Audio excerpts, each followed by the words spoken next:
Hibiscus tea ഉണ്ടാകാം. ചെമ്പരത്തിയില പൂവിന്റെ ചായ. ഇതൊരു 3 കപ്പ് വെള്ളം തണുപ്പിലോട്ട് വയ്ക്കാം. എത്ര പേരുണ്ടോ അത്രയും ആൾക്കാർക്ക് ആവശ്യമായിട്ടുള്ള വെള്ളം. 12 പൂവാണ് ഇത്.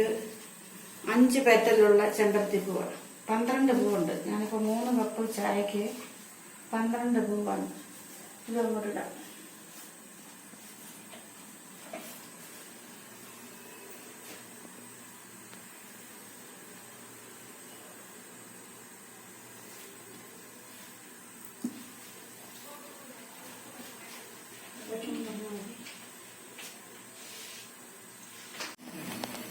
നമ്മുടെ ചെമ്പരത്തിയുടെ ഇലയും ചെമ്പരത്തി പൂവും വെള്ളവും കൂടെ നല്ലോണം തിളച്ചിട്ടുണ്ട്. ഇനി ഗ്യാസ് ഓഫ് ചെയ്യാം.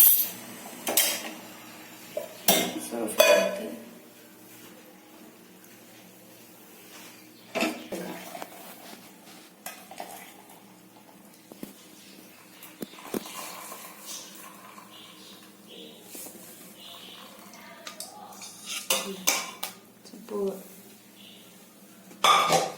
ഈ വെള്ളം നല്ല വൃത്തിയായിട്ട് കറുത്തിരിക്കുകയാണ്. ചെമ്പരത്തി പൂവും വെള്ളവും കൂടി. ഇനി ആവശ്യത്തിന് പഞ്ചസാര.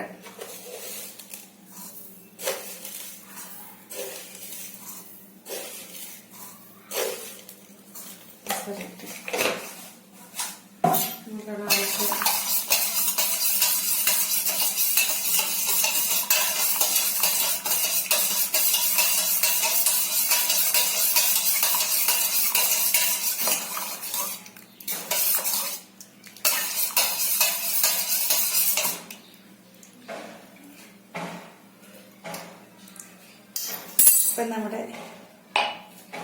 ചെമ്പരത്തിപ്പൂവും വെള്ളവും കൂടെ തിളപ്പിച്ച് പഞ്ചസാര ഇട്ടത് ഈ ഗ്ലാസ്സിലോട്ട് ഒഴിക്കുക.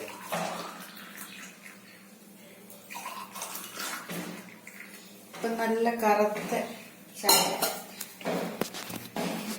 ഇനി ഇതിനകത്തിലോട്ട് ഒരു 2-3 തുള്ളി നാരങ്ങ നീര്.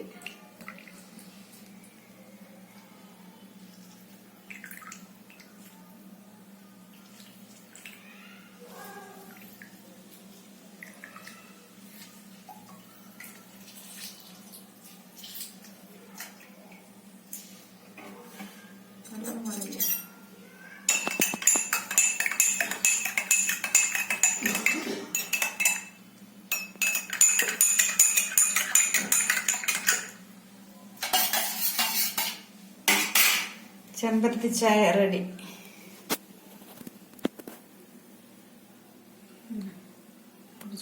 ചെമ്പരത്തി ചായ അത്രയാമ ഒഴിക്കുമ്പോൾ അതിന്റെ കളർ വ്യത്യാസമുണ്ട്.